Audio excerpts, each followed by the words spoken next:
Ja,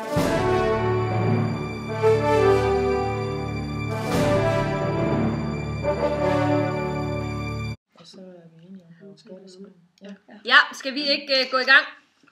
Mit navn er Janni Hangård, og jeg sidder her som repræsentant for DLF's hovedstyrelse, hvis I lige vil præsentere jer. Mit navn er Helle Bøje, og jeg er lærer på Aabybro Skole. Jeg hedder Pernille Holst, jeg er også lærer på Aabybro Skole. Jeg hedder Lisbeth Grundal, og jeg er også lærer på Aabybro Skole. Ja, vi har indkaldt til pressemøde her i dag på Aabybro Skole, fordi lærerne de har noget, som de gerne vil have sagt og indrømmet. Hvem af jer har lyst til at lægge ud? Skal jeg gøre det? Synes jeg, ja, først og fremmest så vil jeg godt sige, at vi er meget berørte af den her situation, men vi har følt, at det er det rigtige, vi gør, så derfor gør vi det sammen. Vi vil gerne komme med nogle indrømmelser.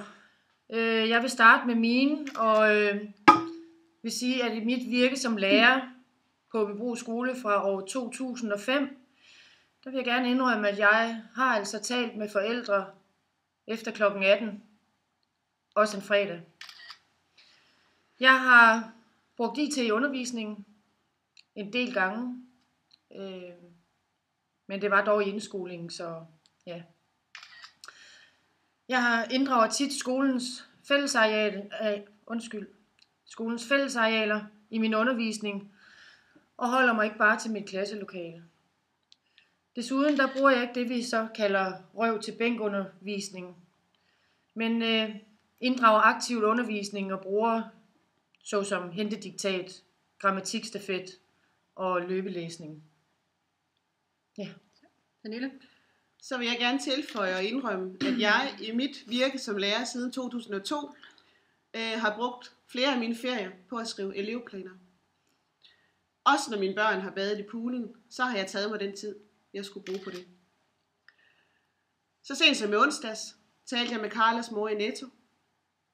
Det var vigtigt. Det tog en times tid. Jeg skulle bare handle.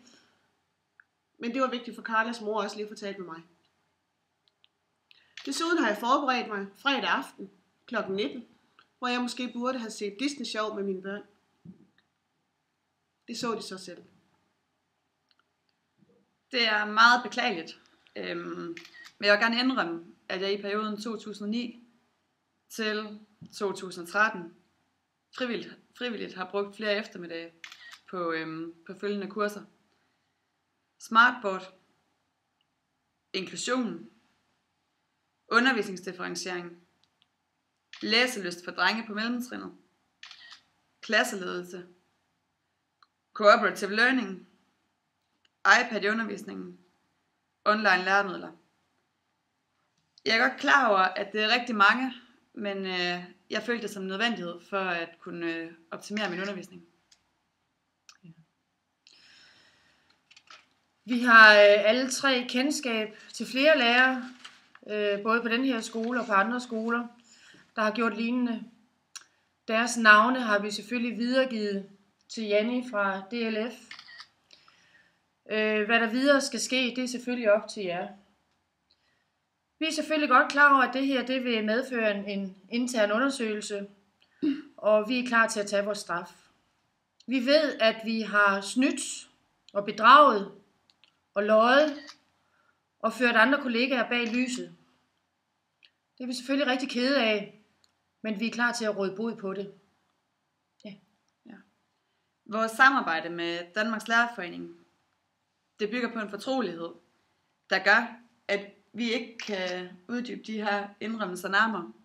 Det kommer måske på et senere tidspunkt.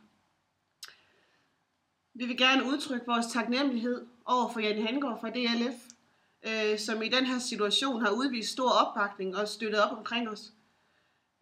Samtidig og i særdeleshed vil vi gerne sige tak til vores familier, som også har givet os stor støtte. Når vi rejser os for det her bord, er vi tre virkelig lettede lærere.